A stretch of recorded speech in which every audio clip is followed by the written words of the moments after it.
আসসালামু আলাইকুম। সবাইকে স্বাগতম জানাচ্ছি আমাদের আজকের ভিডিওতে। আ আ মাঝখানে বেশ কিছুদিন আমি ভিডিও আপলোড করিনি। মার্কেট যেহেতু কন্টিনিউয়াসলি খারাপ হচ্ছিল এবং মার্জিন রুলের একটা ইস্যু ছিল ফাইনালাইজ হওয়ার।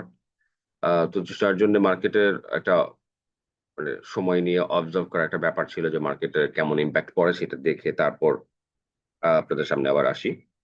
তো আজকের এই এডুকেশনাল ভিডিওতে আমরা একটু দেখার চেষ্টা করব ওভারঅল মার্কেটের ট্রেন্ড আপডেট এবং সেই সঙ্গে বোঝার চেষ্টা করব যে আ কোন গ্রুপ অফ স্টক গুলো আ অপেক্ষাকৃত বেশি আ ডিক্লাইনিং ছিল, অপেক্ষাকৃত বেশি আ সুবিধাজনক অবস্থানে ছিল এবং কোনগুলো এখন আ পটেনশিয়াল স্টক হিসেবে আ সামনের দিনগুলোতে আমরা হয়তোবা দেখতে পারি। তো বা যেটা ছিল যে আমরা একটা উইকলি আ আ মার্কেট আপডেটের একটা টিউটোরিয়াল আমরা দেওয়ার চেষ্টা করব। ওভারঅল মার্কেট সম্পর্কে একটু জানবো। সেটা যেহেতু লাস্ট আ হলিডে গুলোতে আসলে পাবলিশ করা হয়নি। তো আজকের ভিডিওটা অ্যাকচুয়ালি আ উইকলি মার্কেট আপডেটের উপরেই করা হচ্ছে আরকি। আমরা বিগত বেশ কিছু ভিডিওতে দেখানোর চেষ্টা করেছিলাম যে সাপোর্ট জোন গুলো আমরা আইডেন্টিফাই করেছিলাম এবং দেখানোর চেষ্টা করেছিলাম মার্কেটের সাপোর্ট জোন গুলো কোন জায়গাগুলোতে। তো আমরা দেখেছি এই ৫,০৮০ পয়েন্টের এখানে একটা সাপোর্ট অ্যাকচুয়ালি নেয়ার চেষ্টা করেছে বেশ কিছুদিন এখানে কনসলিডেট করে। কিন্তু আল্টিমেটলি সেটা রাখতে পারেনি। তো 2nd সাপোর্ট জোন যেটা আহ এই জায়গাটাতে। তো ৪,৮০০ এই সাপোর্ট জোনটাতে অলমোস্ট চলে এসছে।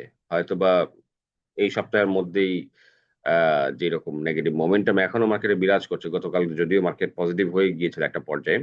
বাট দিন শেষে এটা নেগেটিভলি ক্লোজ হয়। সো এই প্যানিক অবস্থাটা যেহেতু রিটেল ইনভেস্টররা এখন অনেক কিছু ক্লিয়ার নন। তারা আসলে না বুঝেই প্যানিক করে প্যানিক আ সেল এই প্যানিক সেল জিনিসটা এখনো কন্টিনিউ হয়তোবা করছেন। আ পাশাপাশি মার্জিন রুলের নতুন কিছু ধারার কারণে আ অনেকেই বাধ্য হয়ে আম সম্ভবত অ্যাডজাস্ট করে রাখছেন যারা মার্জিন ইউস করছেন তারা। অ্যা এবং যারা মার্জিন দিচ্ছেন তারাও হয়তোবা কিছু অ্যাডজাস্ট আ করে রাখছেন। বিকজ আ নতুন আইন অনুযায়ী কিছু স্টক বা যেই পর্যন্ত লোন পেত আ মা মানে আগের ৪০ পি পর্যন্ত লোন পেত সেইটা রিভাইজড হয়ে নতুন যে মার্জিন রুল হয়েছে তাতে দেখা যায় যে আরো কিছুটা কম পি তে অথবা সেক্টরাল একটা পি এর ব্যাপার আছে। সেটার ক্যালকুলেশন এ দেখা যায় যে সেটা এখন আর নন মার্জিন হয়ে গিয়েছে। তো সেই ক্ষেত্রে তারা স্বাভাবিকভাবেই সেই নন মার্জিন স্টক গুলো থেকে তাদের যে মার্জিন লোন দেয়া ছিল, আ সেইটা থেকে বের হয়ে আসার জন্য কিন্তু একটা মার্জিন আ কল এবং ফোর সেল এর কিছু ব্যাপার ঘটে থাকতে পারে। আমি এটার ব্যাপারে একেবারে 100% সিউর হয়ে বলছি এমনটা না। মার্কেট যেহেতু পড়ছে এই জায়গায় মার্কেট পড়ার আসলে কোনো আ তেমন কোনো কারণ ছিল না। বাট যেহেতু এই জিনিসটা মানে মার্কেটটা যেহেতু এখনো পর্যন্ত পড়ছে তো ধারণা করছি এটা আমার একটা অনুমান। আ যে আ মানুষ না বুঝেই ওই ব্যাপারগুলোতে আ রিঅ্যাক্ট করছে এবং সেটা নেগেটিভলি রিঅ্যাক্ট করছে বলে মার্কেট স্টিল আ ফল করছে। আদারওয়াইজ মার্কেট যেমন গতকালকে পজিটিভ হয়ে গিয়েছিল অলমোস্ট এবং বেশ কিছুটা ভালো পয়েন্ট পজিটিভ হয়েছিল। সেটা ধরে রাখতে পারত। এই লেভেলে এসে নতুন করে আসলে আ মার্কেটে সাপ্লাইটা বেড়ে যাওয়ার কোন কারণ অ্যাকচুয়ালি এখন মানে লজিক্যাল কোন কারণ আসলে নাই। তো যাই হোক, মার্কেটের এখন নিয়ার সাপোর্ট জোন হচ্ছে ৪,৮০০ এই জোনটাতে। সো এখন দেখার বিষয় যে মার্কেট এখান থেকে রিবাউন্ড করে কিনা। যদি সেটা না করতে পারে আল্টিমেটলি মার্কেট এই জায়গাগুলোতে হচ্ছে বটম ক্রিয়েট করেছিল। তো আমরা এগুলোকে একটু মার্ক করে দেই। একটা হচ্ছে ৪,৬৮০ আরেকটা হচ্ছে ৪,৬০০ পয়েন্ট। তো এই ২ টা হচ্ছে আল্টিমেটলি লাইক ডাবল বটম। একদম রিসেন্টলি যে বটম ক্রিয়েট হয়েছিল সেইটার বটমে আবারও ফিরে আসতে পারে। যদি মার্কেটের খুব খারাপ সিচুয়েশন আ আরো আসে এবং কন্টিনিউ করে। বাট ব্যক্তিগতভাবে আমি যতটুকু অ্যানালাইসিস করেছি, আমার কাছে মনে হয় না যে মার্কেট 4,600 পর্যন্ত আসার কোনো কিছু আছে। অ্যাট লিস্ট আমার যেটা ছিল, ধারণা ছিল যে 5,080 পয়েন্টের দিকে মার্কেটের সাপোর্ট জোনটা হয়তোবা ক্রিয়েট হতে পারে। আহ, যেটা আমরা 4,600 পরে দেখেছি যে মার্কেট খুব বেশি নেগেটিভ হয়ে যে তারপরে আবার পজিটিভ হয়েছিল, তো 4,500 তে না নেমে কাছাকাছি নামে, কিন্তু পরে আবার এখান থেকে বাউন্স ব্যাক করে। এবং আপনারা হয়তো জেনে থাকবেন তখন বিসিসির চেয়ারম্যান ঘিরে অনেক গুজব রটানো হয় এবং তার পদত্যাগ দাবি করে অনেক রকমের হট্টগোল করা হয়, এবং সেই সিচুয়েশন থেকে মার্কেটের বড় একটা গ্রোথ বা গেইন, 1,000 পয়েন্টের উপর একটা র্যালি। তো এখনো মার্কেটে ওই একই অবস্থায় বিরাজ করছে। টেকনিক্যালের ভাষায় যারা নয়েজি ট্রেডার, অর্থাৎ স্পেকুলেশন দিয়ে সবসময় ট্রেড করে, নিউজ বা রিউমার, নিউজ অ্যাকচুয়ালি না, রিউমারের উপরে বেস করে ইনভেস্ট করে, ওই সমস্ত নয়েজি ট্রেডার যারা আম, এবং ইনভেস্টর যারা, তারা এখন কিন্তু টোটালি মানে লাইক কাট অফ। তাদের নেটওয়ার্কে তেমন কোনো ভালো কোনো কিছু নাই, এবং খোঁজ নিলে আপনি যদি জিজ্ঞেস করেন আপনারা জানতে পারবেন যে তারা কোনো রকমের কোনো ইনফরমেশন দিতে পারছে না। তো এই সিমিলার জিনিসটাই কিন্তু 4-5 মাস আগে হয়েছিল। আহ, যখন মার্কেট মোটামুটি মুভ অন করা শুরু করেছে, তখন তাদের নেটওয়ার্ক আবার অ্যাক্টিভ হয়েছে এবং তারা তাদের মতো, ওই যে বললাম নয়েজি ট্রেডার, তাদের নয়েজ গুলো তখন আবার আপনারা দেখতে হাউস গুলোতে ভিড় বেড়েছে, শেয়ারের বেচাকেনা বেড়েছে। সো রাইট নাও তাদের সেই নয়েজটা কিন্তু এখন বন্ধ। হুম। সো যেহেতু বন্ধ, তার মানে এটাই হচ্ছে right time for smart investor, অথবা ওই যে যারা নিউজ বা রিউমার ছড়ায়, অ্যাকচুয়ালি মূল মূল আহ, দিকে যারা থাকে জীবিত, তাদের জন্য এখন কিন্তু একটা অপরচুনিটি। মার্কেটে সবাই নেগেটিভ, সবাই সেল করার অথবা শেয়ার ব্যবসা না করার, অথবা কেন হোল্ড করলাম, কেন সেল করলাম না, এই যে যে মানসিকতা, এই মানসিকতা নিয়ে যারা এখন বসে আছে, যাদের মধ্যে থেকে এইখান থেকেও কিছু কিছু করে সেল দিয়ে দিয়ে স্টপ লস দিচ্ছে বা এক্সিট নিচ্ছে, ওই স্টপ লস, ওই সেল গুলো থেকেই কিন্তু শেয়ার গুলো বাই হচ্ছে। যার যার পছন্দের শেয়ার যখনই পাচ্ছে তখন সেটা তো বাই করছে। আমি এটা প্রুফ আপনাদেরকে কিছুক্ষণ পরে এই ভিডিওর মাধ্যমে দেখাবো আর কি, ইনশাল্লাহ। তো আমি হোপফুল এবং অপটিমিস্টিক ভাবে আমি মনে করি মার্কেটে মানে যে কোনো সময় যে কোনো একটা লেভেল থেকে ইউটার্ন নেওয়া শুরু করতে পারে। এবং ডেটা ড্রিভেন কথাই বলতেছি, সেটা আপনাদের সঙ্গে আজকে শেয়ার করবো ইনশাল্লাহ। তো আমরা ইমিডিয়েট সাপোর্ট জোনটা এখন যেটা দেখছি 4,800 দিকে, কোথা থেকে ঘুরে যাবে সেটা আমি বলতে পারছি না, বাট আমি বিলিভ করি based on data and statistics, মার্কেটের এইখান থেকে ঘুরে যাওয়াটা ব্যাপারে আমি খুব বেশি আশাবাদী। এখন সেইটা ঘুরে যাওয়াটা 4,800 থেকেও হইতে পারে, 4,800 সামান্য নিচ থেকেও হতে পারে, 4,800 তে আসার আগেই হয়ে যেতে পারে। এমন নয় যে আমি এই পজিটিভ অবস্থা বা মানে এখানে খুব ব্যবসা করে ফেলতে পারবে অনেকেই, বা আপনারা আমার কথা শুনে ইনভেস্ট করবেন, আমি সেটা দাবি করছি না।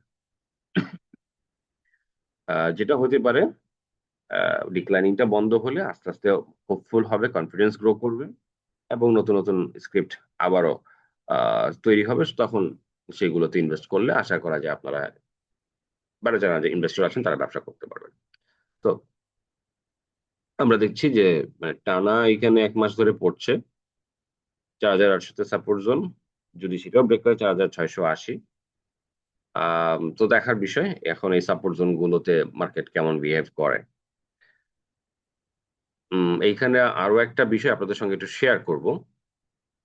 আমি আমার চার্টটাকে একটু গুছিয়ে নিই, তাহলে আপনাদের দেখতে সুবিধা হবে।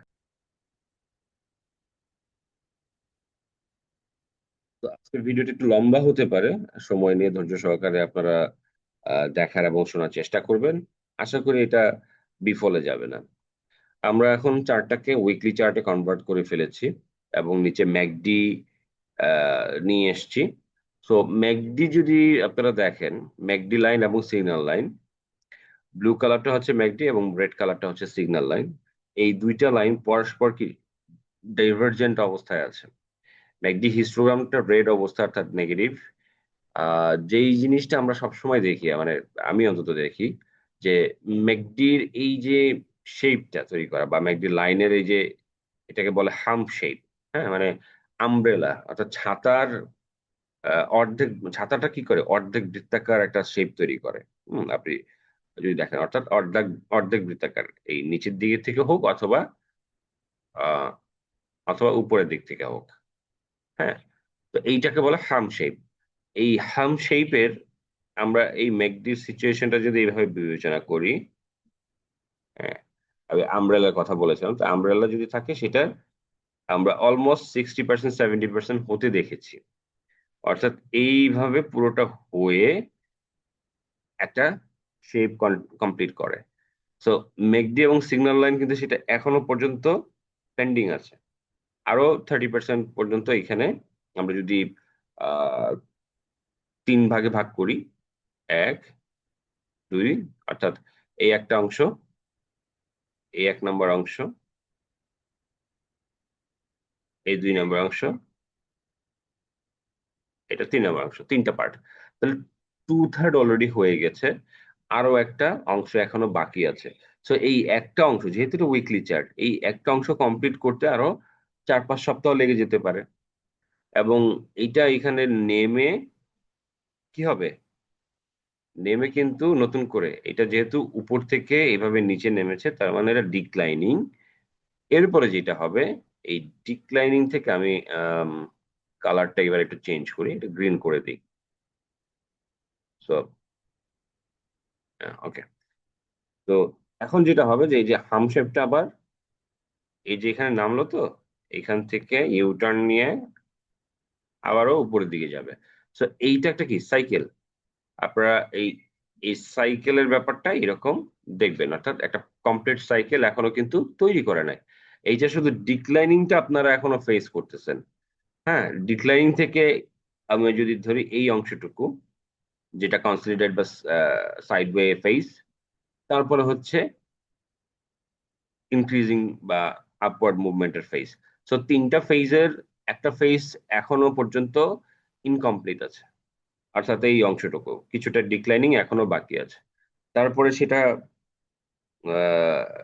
সাইডওয়ে বা কনসলিডেট করবে, সেইখানে সময় নিবে, তারপরে ইনক্রিজ করবে। তার মানে হচ্ছে আপনি এখনো এইখানে আরো 1.5 থেকে 2 মাসের আপনার একটা টাইম ফ্রেম আছে, যে টাইম ফ্রেমের মধ্যে মার্কেটটা অ্যাকচুয়ালি ঠিক হয়ে যাওয়ার সম্ভাবনাটা খুব বেশি। এবং এই 1.5 থেকে 2 মাস আপনার জন্য কি হইতে পারে, নতুন নতুন অপরচুনিটি ক্রিয়েট হইতে পারে। স্টক নতুন বটমে থাকতে পারে, স্টক অপেক্ষাকৃত লোয়ার প্রাইসে এসে থাকতে পারে, অথবা সেকেন্ড বা থার্ড ওয়েভ তৈরি করার জন্য, মানে বুলিশ মুভ তৈরি করার জন্য যে ফাউন্ডেশন দরকার সেটা তৈরি করতে পারে।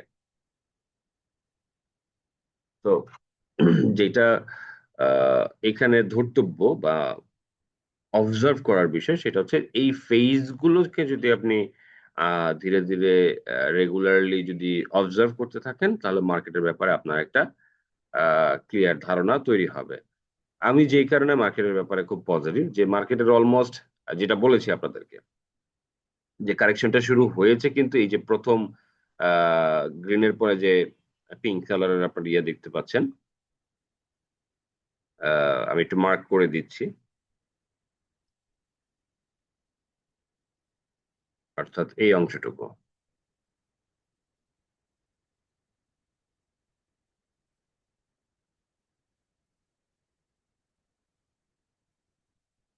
অর্থাৎ এই যে ব্ল্যাক অ্যারো দিয়ে আমি দেখিয়ে দিয়েছি, এই অংশটুকু থেকে প্রথম কারেকশন শুরু হয়েছে এবং কনফার্মেশন হয়েছে এইখান থেকে। সো এইটা অলরেডি কি কারেকশন হয়ে এই মানে এই লাইন দুটো আরো নিচের দিকে নামবে, নেমে কনসলিডেট করবে, তারপরে আবার ইউটার্ন নিয়ে এটা ইনক্রিজ করবে। অর্থাৎ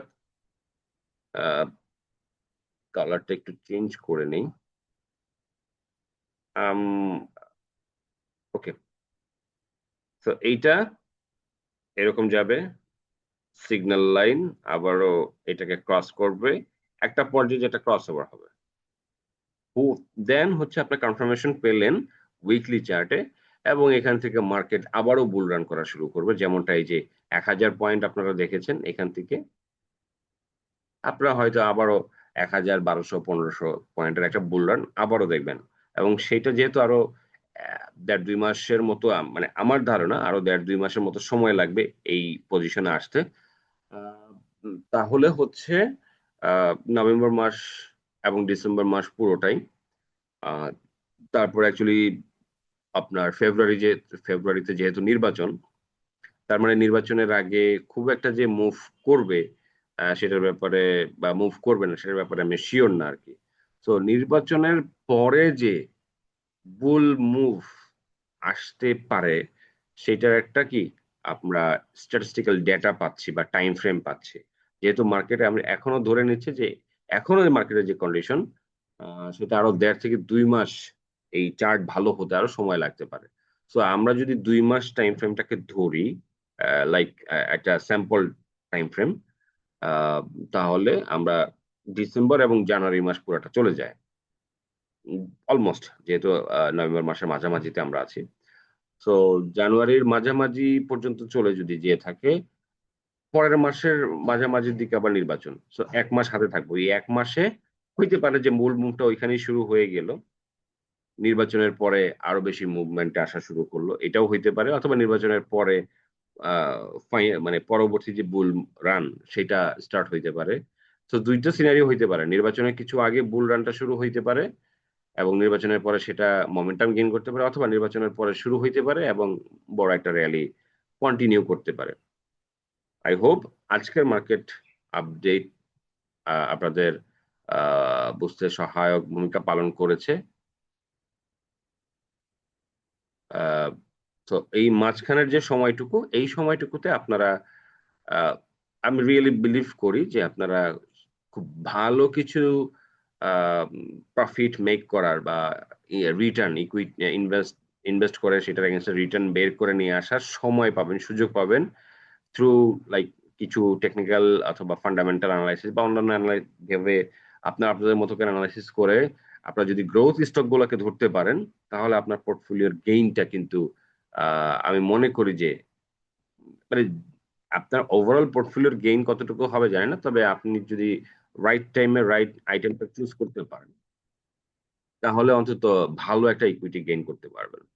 আচ্ছা, এইবার আমরা একটু স্ট্যাটিস্টিক্যাল ডেটা দেখব, যেটার উপর বেস করে আমরা বলছি যে মার্কেট এখান থেকে ইউটার্ন নেওয়ার সম্ভাবনাটা খুব বেশি।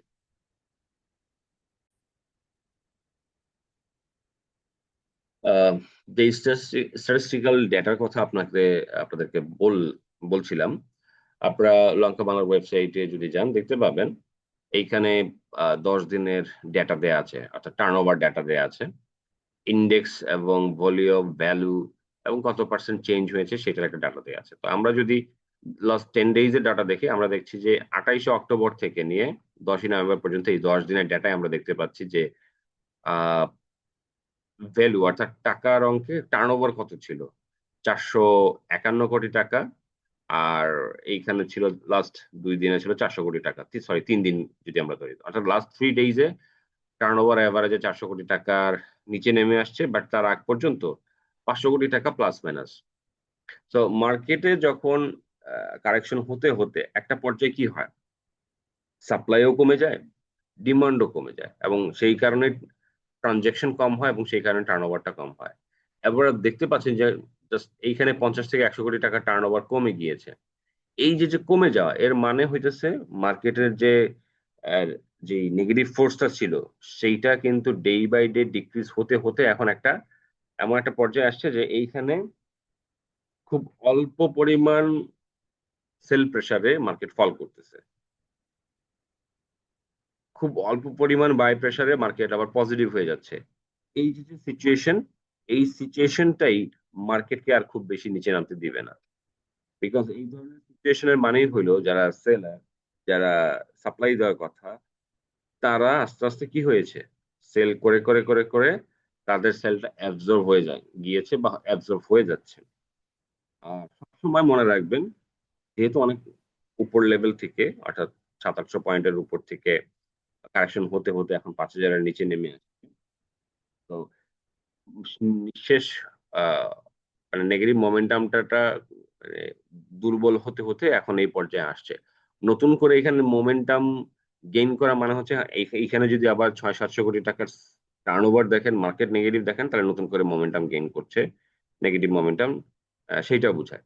যেহেতু সেরকম কিছু হয় নাই, তার মানে এইখানে আবার আস্তে আস্তে বাই মোমেন্টাম বাড়বে। আপনি দেখবেন যে এখানে কিছু কিছু কোনো কোনো দিন টার্নওভার আবার 450-500 crore কাছাকাছি হবে, মার্কেট খুব বেশি নেগেটিভ হয় না, তখন বুঝবেন স্মার্ট ইনভেস্টররা ওইখানে কি করছে, শেয়ার ড্রিপে বড় কোয়ান্টিটির শেয়ার ড্রিপ দিয়ে বাই দিয়ে রাখছে এবং তারা সেখানে বাই করতেছে, যার কারণে মার্কেট খুব বেশি একটা ফল করছে না। তো এইগুলো হচ্ছে যে মার্কেটে ইকোলজি বোঝার জন্য খুব হেল্প করে এই ডেটাগুলো। আহ, যেহেতু গত দীর্ঘ 15-16 বছর ধরে এই মার্কেটে আমি আছি, আহ, প্রায় রিটেল ইনভেস্টর যারা, তাদের সঙ্গে কাজ করার অভিজ্ঞতা হয়েছে।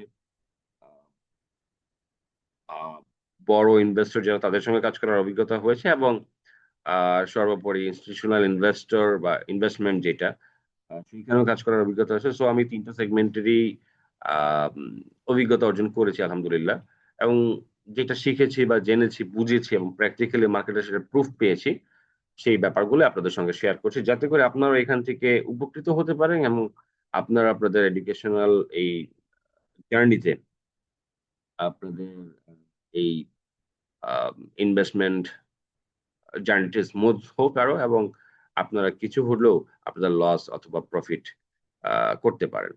তো আমরা ডেটা থেকেই বুঝতে পারছি যে নেগেটিভ ইম্প্যাক্ট যেটা, সেটা আস্তে আস্তে ক্ষীণ হয়ে আসছে এবং যে কোনো সময় এটা পজিটিভ মোমেন্টাম এ রূপ লাভ করবে। এরপরে আমরা আরো কিছু জিনিস দেখব, সেটা দেখলে হয়তো আপনি আরো বেশি কনভিন্সড হবেন আর কি, আশা রাখি। তো আমরা টেকনিক্যালি মানে চার্ট দেখলাম, আমরা ডেটা দেখলাম, নাও আমরা এবার ইনস্ট্রুমেন্ট গুলো একটু দেখবো।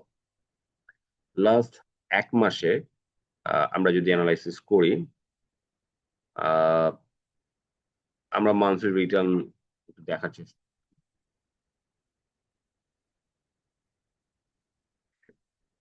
সো লাস্ট 1 মাসে কোন স্টক গুলো রিটার্ন ভালো দিয়েছে আর কোনগুলো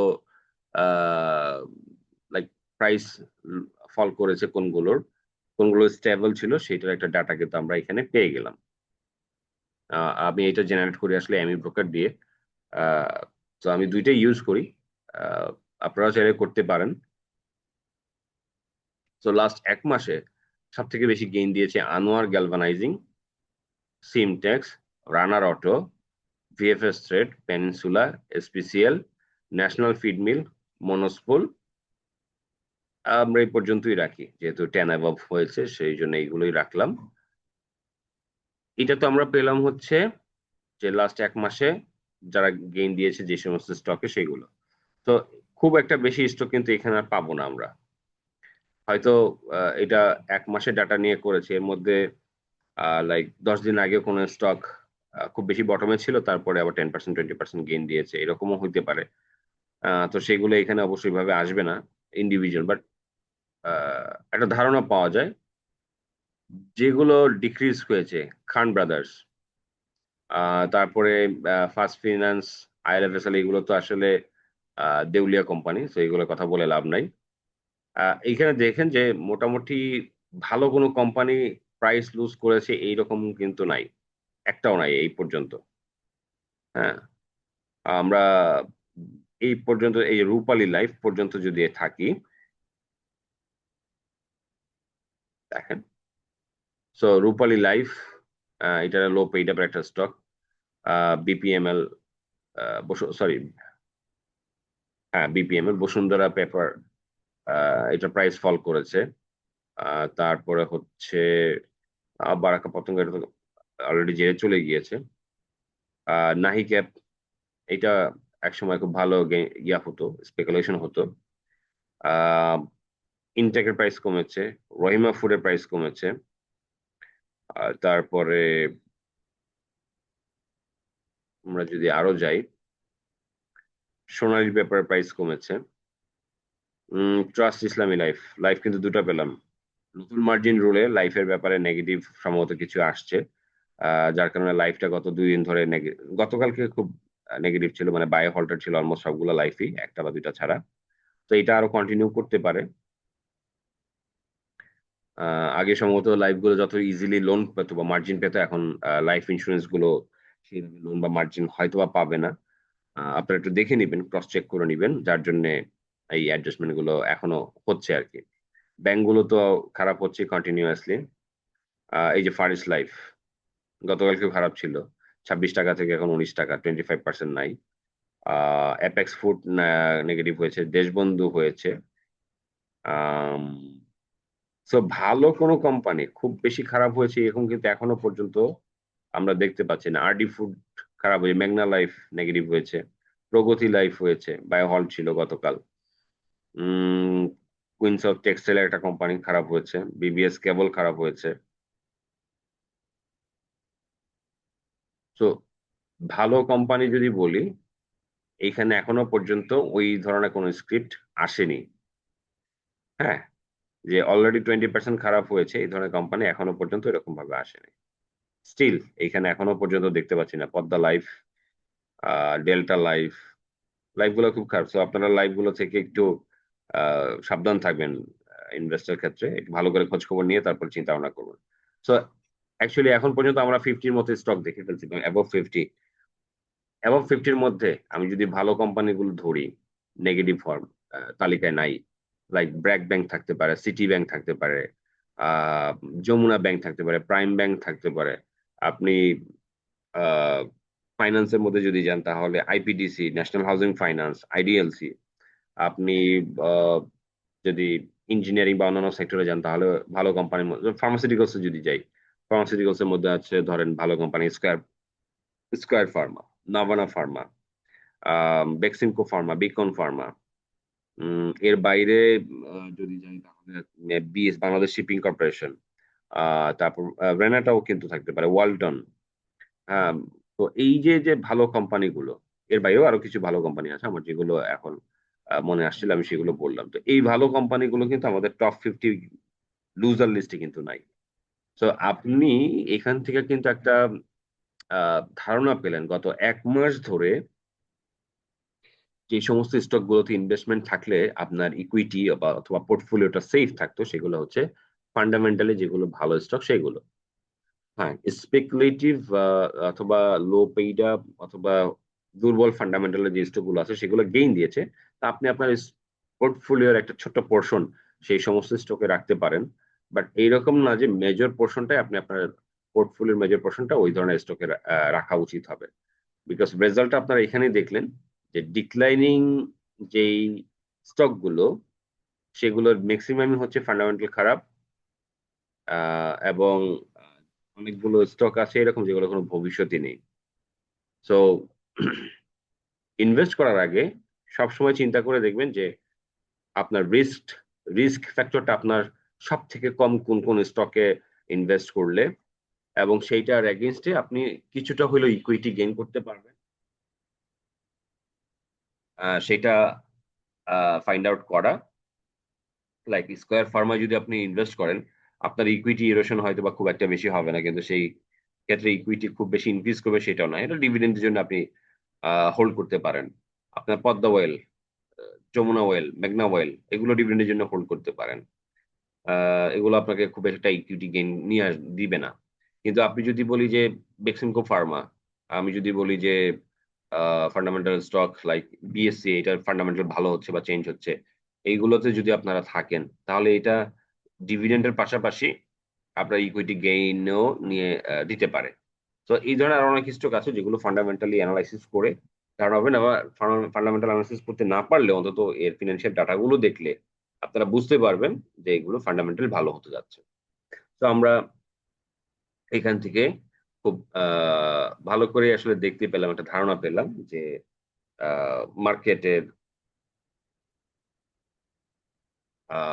ওভারঅল সিচুয়েশনটা কি, কোন দিকে মার্কেট মুভ করছে, এবং আহ, পরবর্তী ফেজে মার্কেটে যখন মোমেন্টাম আসবে তখন কোন ধরনের স্টক গুলোতে মোমেন্টাম আসবে। আচ্ছা, এখানে একটা বিষয় একটু বলে রাখি, কেন বললাম কোন ধরনের স্টকে মার্কেটে মোমেন্টাম আসতে পারে সেটা কিভাবে ধারণা করতে পারেন এবং আপনার ধারণা বা অনুমান সঠিক হতে পারে।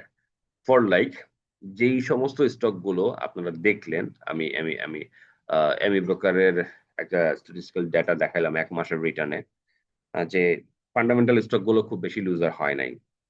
সো ফান্ডামেন্টাল স্টক গুলো লুজার হয় না, অন্যগুলো লুজার হয়েছে। গেইনার লিস্টে হাতে গোনা কয়েকটা স্টক ছিল যেগুলো ফান্ডামেন্টাল স্টক নয়। এখন প্রশ্ন হলো যে কিভাবে আপনি এনশিওর করবেন বা শিওর হবেন যে এই টাইপ অফ স্টক গুলো আপনাকে ভালো গেইন দিবে। সেটা এই জন্যই বললাম, ফর লাইক, বড় ফান্ডামেন্টাল স্টক গুলো সাধারণত বড় পেইড আপের হয়। তো বড় পেইড আপের স্টক মানে বেশি সংখ্যক শেয়ার, এবং বেশি সংখ্যক শেয়ার গুলোতে যখন প্রাইস মুভ হয় তার মানে ওইখানে কোনো না কোনো মেকানিজম কাজ করে। কোনো না কোনো বড় ইনভেস্টররা বা গ্রুপ অফ ইনভেস্টররা ওইটাতে বাইং ইন্টারেস্ট তাদের থাকে বলেই ওইটা ওই ওই শেয়ারটা এত বড় শেয়ার হওয়া সত্ত্বেও, এত বড় পেইড আপ হওয়া সত্ত্বেও ওই শেয়ারের প্রাইসটা কিন্তু বাড়ে। আমি একটা এক্সাম্পল একটু দেওয়ার চেষ্টা করি, আপনারা একটু হয়তো বুঝতে পারবেন। বেক্সিমকো ফার্মা শেয়ার প্রাইস নেমে আসছিল কততে? 70 টাকারও নিচে। তো সেইখান থেকে শেয়ার প্রাইস চলে আসছে কত? 135 টাকা। আমি ধরে নিলাম 130, অলমোস্ট ডাবল। এই যে অলমোস্ট ডাবল হইলো, এটা সম্ভব হয়েছে কিভাবে? কোনো না কোনো গ্রুপ অফ বিগ ইনভেস্টররাই তো এটাকে পটেনশিয়াল স্টক হিসেবে দেখছে তাদের জন্য, যার কারণে তাদের শত শত কোটি টাকার ইনভেস্টমেন্ট এইখানে তারা করেছে। এবং যখনই করেছে তখন এটার প্রাইসটা আপ হয়েছে। আপনি দেখেন, আমরা যদি এটা চার্টটাকে এভাবে জাস্ট খালি কানেক্টও করে যাই, ক্লিয়ারলি দেখতে পাচ্ছি যে এই স্টকটা 110 টাকার আশেপাশে আরো যদি 1-2 মাস, ওই যে আপনাকে বললাম, লাইক এটা একটা যখন অ্যানালাইসিস করতে থাকবেন, আপনাদেরকে প্রথমে বলেছিলাম যে 1.5 থেকে 2 মাসের কথা। সো 1.5 থেকে 2 মাস মানে হচ্ছে এই ডিসেম্বর জানুয়ারি, এবং ডিসেম্বর জানুয়ারির মধ্যে যদি এই শেয়ারের প্রাইসটা কনসোলিডেট করে, ওই যে ম্যাকডির হাম শেপের কথা বলেছিলাম আপনাদেরকে, যে কারেকশনের 2/3 শেষ আর ওয়ান থার্ড বাকি আছে, ওইটা আগামী 5 মাসের মধ্যে এটা কমপ্লিট হয়ে যাবে, এরপরে সাইডওয়ে চলবে। সো এই সাইডওয়ে এবং 1/3 অংশ, এই দুইটা অংশ যদি সামনের দিনগুলোতে আমরা দেখি, এই 2 মাস, তার মানে কি এই জায়গাটাতে শেয়ারের প্রাইস কি হবে? কনসলিডেট করবে। তাহলে কনসলিডেট যখন করবে তখন এই চ্যানেলটা এতগুলো সময়, লাস্ট 6 মান্থ ধরে এটা অনার করে আসছে, তাই এখানে অনার করবে না? অর্থাৎ প্রাইসের কারেকশন হয়ে অথবা প্রাইস এখানে কন্টিনিউ করে একটা পর্যায়ে কি করবে? এই লাইনটাকে অনার করবে। এবং এই লাইনটাকে অনার করার পরে কি হবে? এই 1.5, 2 মাস, 3 মাস যেটাই হোক, এই সময়টা পরে সেটা আবারও মুভ করবে। কিভাবে মুভ করবে? আমরা যদি এই টপ গুলোকে কানেক্ট করি, খুব বেশি অপটিমিস্টিক থাকা দরকার নেই। সো শেয়ার প্রাইস তো আমি আমি তো এখানে দেখতে পাচ্ছি যে আমাকে একটা ইন্ডিকেশন দিচ্ছে এই শেয়ার প্রাইস এখান থেকে অ্যাটলিস্ট আবার 160 টাকার আশেপাশে, 70 টাকা বা 60 টাকা এরকম একটা মুভমেন্টে যেতে পারে। তো 110 টাকা থেকে 160 টাকা, 50 টাকার মতো একটা আমি আমি এইখানে দেখতেছি 50 টাকার একটা গেইন। তো আমার কাছে যদি এখন আহ, টাকা থাকে, আমি তো অবশ্যই এই ধরনের গ্রোথ স্টক গুলোকে ফাইন্ড আউট করার চেষ্টা করব। আমি সুযোগ খোঁজার চেষ্টা করব যে কোন বেস্ট টাইমে ইনভেস্ট করলে আমি এখান থেকে ভালো রিটার্ন পাবো। এইরকম ভাবে আপনি বাকি যে ফান্ডামেন্টাল স্টক গুলো আছে সেগুলোকে আপনি অ্যানালাইসিস করেন, সাপোর্ট গুলা বাইর করেন, রেজিস্ট্যান্স জোন গুলা বাইর করেন। আপনি টাইম ফ্রেমটার সঙ্গে মিলায় দেখেন যে কখন কখন এগুলোর আপনার সাপোর্ট লাইন অনার করতে পারে। আমি যে এতক্ষণ ধরে কথাগুলো বললাম সেগুলোর সঙ্গে এগুলো কিভাবে ম্যাচ করে বা কিভাবে করেন সেটা ফাইন্ড আউট করেন, আপনি নিজেই তখন কনফিডেন্ট হবেন। আপনি নিজেই তখন মানে ওই যে নয়েজি ট্রেডার যাদের কথা বলেছি, ওদের কাছে আপনাদের যাইতে হবে না, আপনি আপনার নিজের ইনভেস্টমেন্টের ডিসিশন আপনি নিজেই দিতে পারবেন। তো এই যে যে ব্যাপারগুলো ফাইন্ডিং করে, এই জিনিসগুলো হ্যাবিচুয়েট হইতে হবে, এই অভ্যস্ততা চলে আসতে হবে। আমরা কখনো ওই ধরনের প্র্যাকটিসটা করি না বলে আমাদের মধ্যে সেই আহ, যেটাকে বলে যে ম্যাচিউরিটিটা আসে না। আমরা সেই ধরনের হ্যাবিচুয়েট হই না, যার কারণে একই জিনিস আমরা বারবার দেখছি, কিন্তু সামনে থাকার পরেও আমরা ভুল করছি, আমরা মানি লুজ করছি। অন্যদিকে যারা মানি মেক করছে তারা কিন্তু একটা ডিসিপ্লিনড ওয়েতে অগ্রসর হয়, ডিসিপ্লিনড ওয়েতে ইনভেস্ট করে, ডিসিপ্লিনড ওয়েতে তারা সবকিছু চিন্তা করে, যার কারণে তারা আলটিমেটলি মানি মেক করে। যাই হোক, আজকের ভিডিওটার লেন্থ বাড়াচ্ছি না বা লম্বা করছি না। এই পর্যন্ত যে কথাগুলো আপনাদের সঙ্গে শেয়ার করলাম, এগুলো যদি আপনারা অন্তত মোটামুটি বুঝে শুনে চলতে পারেন বা ফলো করতে পারেন, আমার মনে হয় ইনশাল্লাহ ভালো একটা আহ, আহ, উপকার আপনারা পাবেন এবং উপকৃত হবেন। তো আজকের উইকলি আপডেট ভিডিওটা এই পর্যন্তই থাকলো। সময় পেলে আমি আহ, অন্যান্য স্ক্রিপ্টের মতো করে যে রেগুলার ভিডিওগুলো পাবলিশ করতাম সেগুলো করার চেষ্টা করব। সেই পর্যন্ত আমাদের সঙ্গেই থাকুন এবং অপেক্ষায় থাকুন। ধন্যবাদ সবাইকে।